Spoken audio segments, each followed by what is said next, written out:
5 minutes to respond to that comment.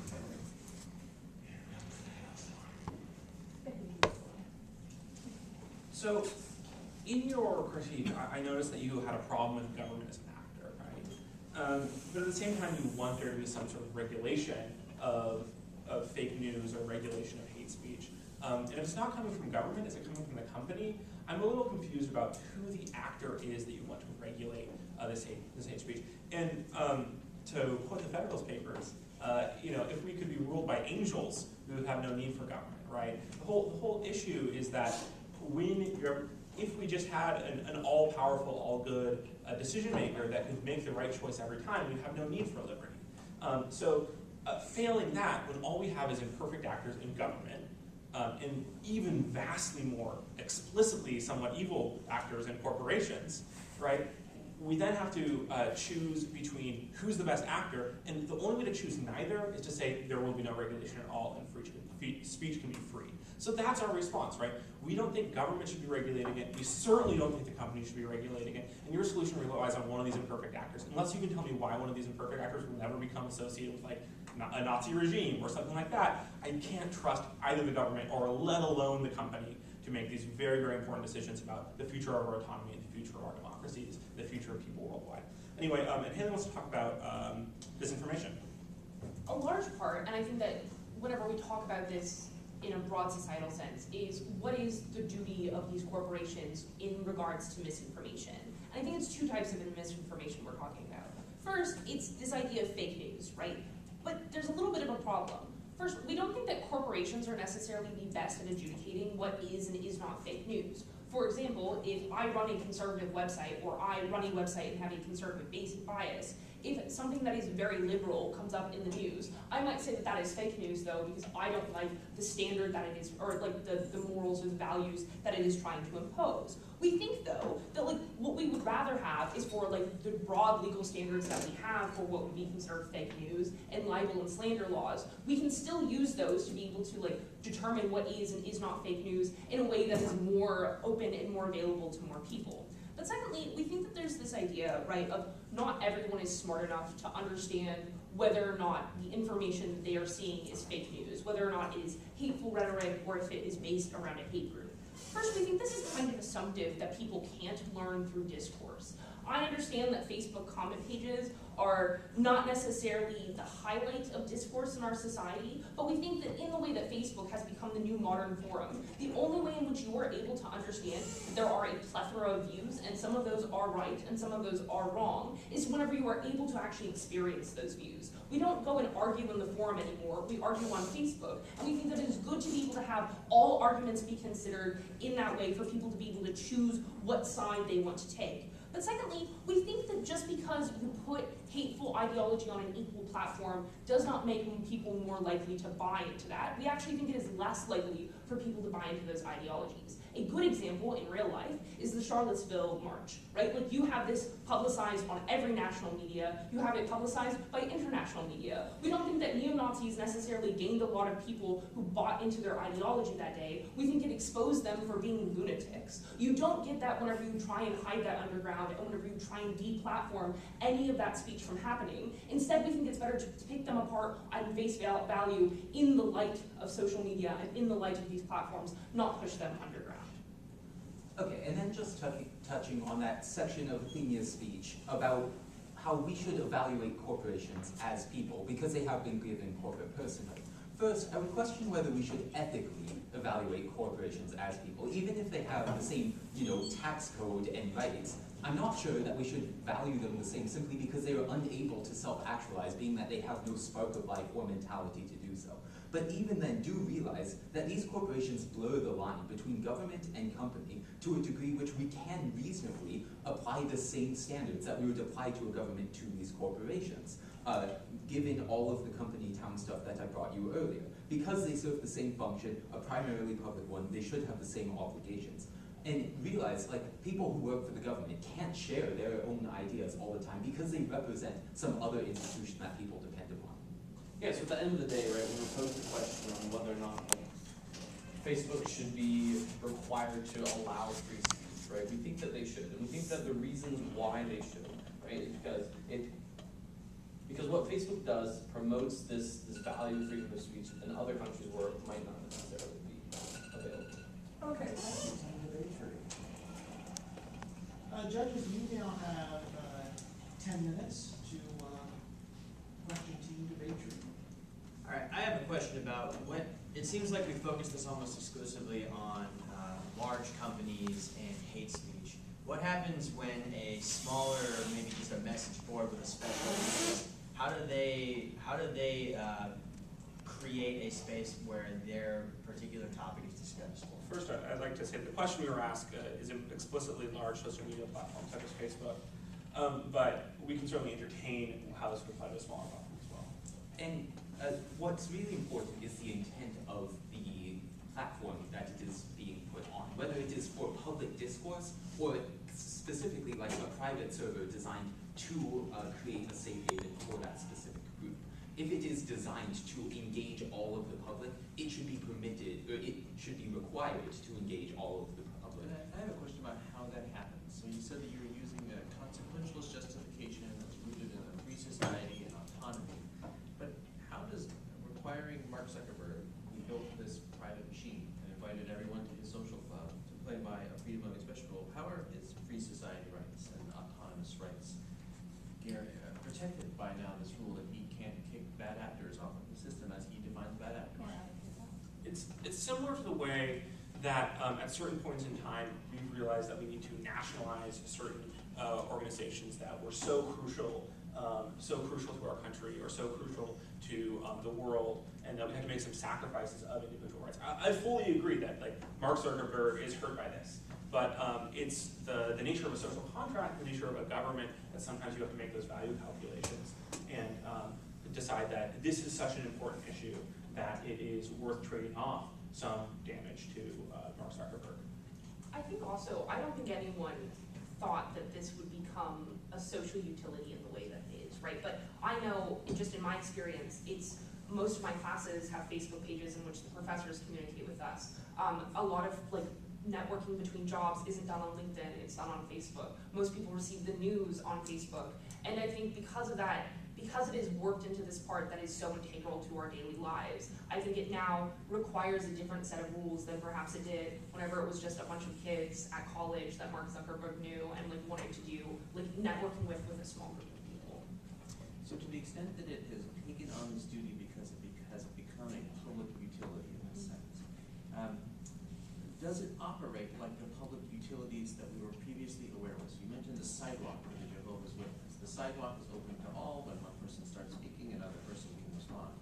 When I appear on Facebook, the algorithm gives me all sorts of baby things because I've got small children and a weird municipal manager things because it figured out I'm a municipal manager. I may never even see the other folks. So you've had a large discussion that was about the marketplace of ideas. But does the marketplace of ideas even apply here? Is this a well-regulated marketplace that requires the opposing dialectical views to even come into conflict? I think that a large part of it, if we were to force Facebook and other large social media companies, like YouTube, for example, to apply to these rules, that we would also then have to interrogate that question of like, well, then you can't have an algorithm that chooses things for you. Like, you have to be able to make those choices. But I think we would rather have that be the way that social media operates, in which like you pick your own algorithm, right? Like you see what you want to see, and you still would interact with it in the way of like, if you are walking into a town square, right? Like you get to see what you want to see on the bulletin board. The bulletin board doesn't choose what it wants you to see. And so I think we would try and make this look more like a social and public utility and less like what social media has looked like if we required them to be a social utility or a public utility. So does that mean that you would remove the algorithm that dislikes things that you previously liked under this proposal? So I think, for example, I mean, I may be not the best to talk about this because I purposely have like warped my Facebook algorithm because I think it's stupid. But I think, for example, one of the large fears is that people think, well, oh, if you are constantly posting hateful things on the Anchorage Daily News comment page, then you are probably going to be more likely to see those kinds of similar content because that's how Facebook as a corporation wants to keep you on that website longer. I think a lot of what we're talking about, though, is kind of creating this this differentiation between how we conceive of Facebook as a corporation and how we conceive of Facebook as a social utility. I think because of that, you would have to strip away those kinds of algorithms and those kinds of corporate benefits that currently exist for their profit margin. And even as far back as, like the writing of the Constitution, there was probably a Federalist newspaper and an anti-Federalist leading newspaper, and people in the city decided which one they wanted to subscribe to, right? This is nothing new. And while certainly it's not the best for the marketplace idea, I do think that just because we aren't achieving a perfect marketplace of ideas doesn't mean we should abandon the concept altogether. And I have a follow-up question on this notion of ubiquity as triggering now this sort of public duty to create freedom of expression. I'm wondering if that doesn't cut another way too. So Mark Zuckerberg created Facebook, but it's now a public company owned by thousands and thousands of people. So if Mark Zuckerberg, why can't he and the Facebook corporate machine police however they would like to police without the guarantee of freedom of expression and have their choices be policed by the shareholders, which is now also an equally large force in the universe, so that we would say this is not an open platform for all, and the people who make the rules about what comes in and comes out are the ubiquitous number of all of us. We don't need to involve ISIS. ISIS doesn't get a page on Facebook because we've all decided we don't want ISIS here. Well, I think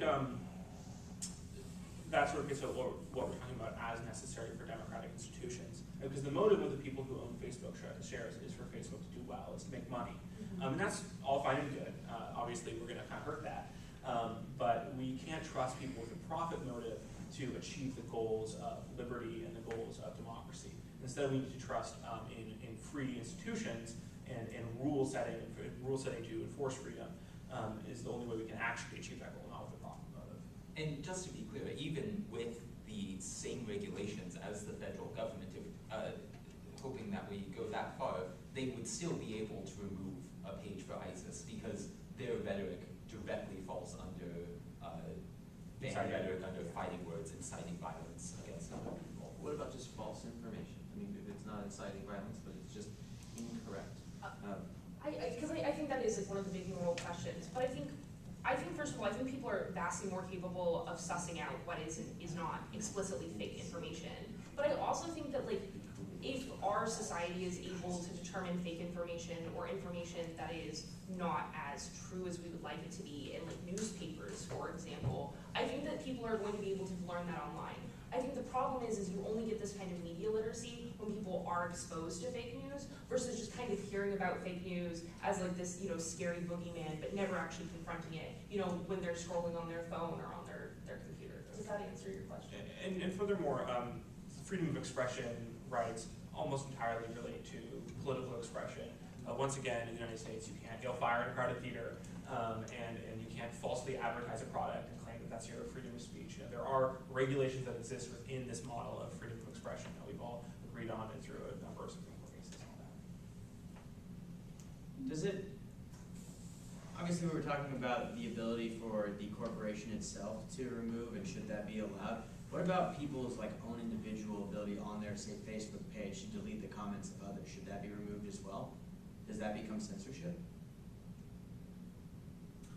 Well, I think that in the status quo, individuals are allowed to hide what they don't want to see. I think the main difference is deleting the comment for everyone to see versus deleting the comment for their own personal viewership. And I think it's totally okay, and it's totally within the bounds of autonomy for an individual to decide what they want and what they not want to see on Facebook. But I think it extends that reach of autonomy when you you limit what other people see as well. Right, so if I have on my Facebook page, I say Very popular. yeah, very popular. Someone comments on a status that I make, hey, screw you, you're an idiot. And then I go, delete, and then I deleted that. Have I effectively censored? If no one else can now see it because I've removed it from my post, or do we have to allow all that kind of stuff as well? And if not, where do we draw the line? Well, once again, you have to look at the purpose of that specific page in this case. The purpose of that page is to be yours. If you take the post office example, it might still be owned by the government, but it's your mailbox within the post office. So you are able to regulate what is in there. What if I have a group? I think it's different then, and I think a lot of this also ties into this question of like, would you still be allowed to have like an anonymous or like a non-verified Facebook profile if we were to take this? And I think the answer then would be no. And I think the idea, right, is whether or not you are acting as like a private individual that is like insulting another private individual, or like versus like if you're commenting snake emojis on Taylor Swift's, she should probably not be allowed to delete that because she is now a public figure and that is a public statement. Can I ask a question about how far this goes? Is it political expressions that you're mainly interested in? Can I post pornography of consenting adults on Facebook? That's also, I mean, under the First Amendment, under freedom of expression, as we're discussing here in this question, you can't publish pornography and say it's free expression. Publish pornography under the First Amendment, sure can. Well, the Supreme Court has on several occasions struck down pornography for saying it's obscene. There's a number of cases on it. There's a reason there can't be, like on television, for example, naked people. That was agreed upon by, the Supreme Court said the First Amendment only, it's political expression primarily. All right, thank you, Team Consortium, and thank you, judges. Judges, if you can take a moment to raise questions.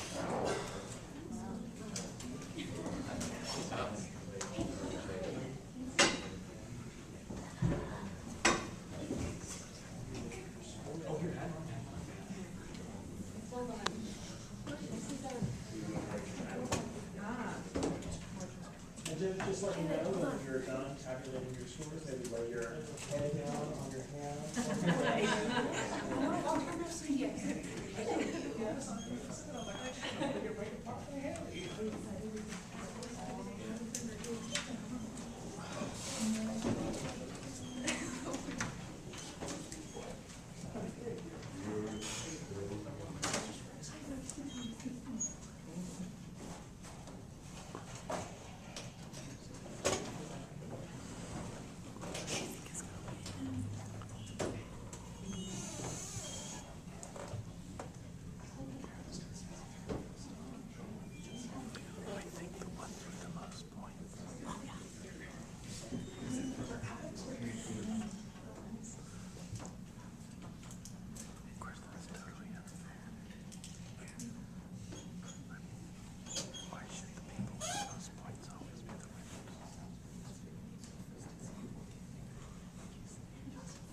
Catching up.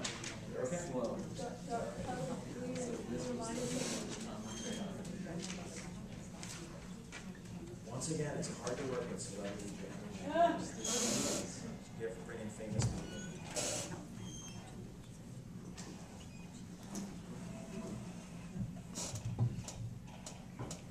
Well, in the meantime, how about we have a round of applause for these two great teams?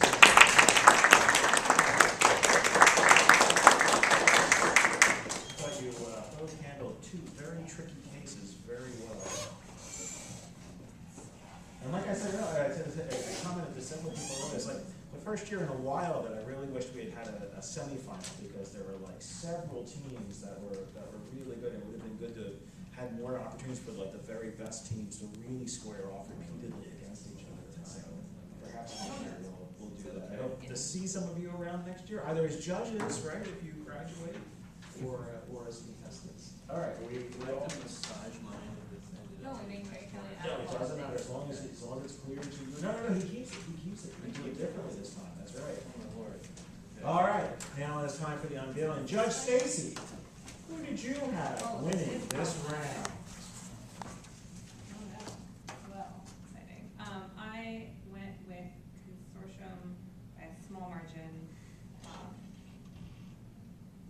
I thought that you guys did a good job about presenting an ethical theory and then providing evidence to support it. And we were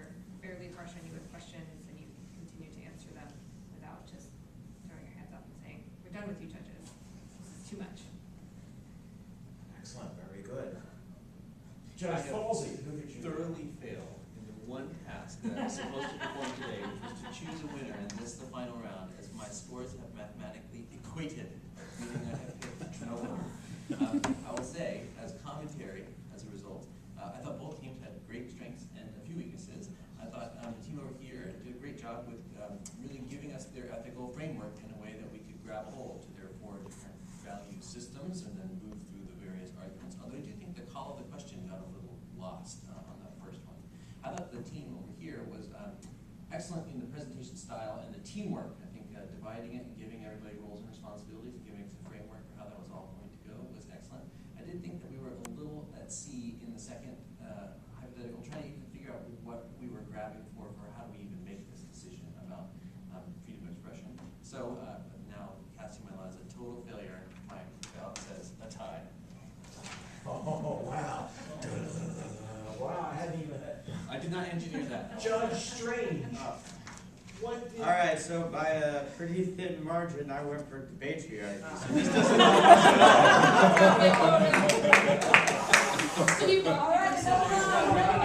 does that mean we have to add up all the numbers and then? It will be by, you know what? Feature Judge, now we have to go back. Judge Stacy, we know Judge Falsey had no point differential. Judge Stacy, what was your point differential between the two teams? Let me make sure Between my the- math is correct Oh, okay. before I. Judge Strang, what was your point differential? You went to Debate you won by 4 points. by 4 points.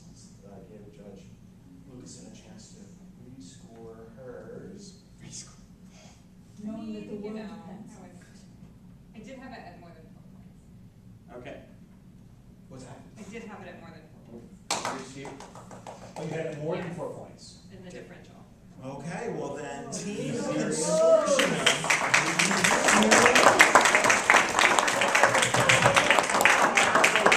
Team Consortium, you are the winners, and unfortunately your team is too big. So, ironically, only now do I have to disqualify you. I'm so sorry.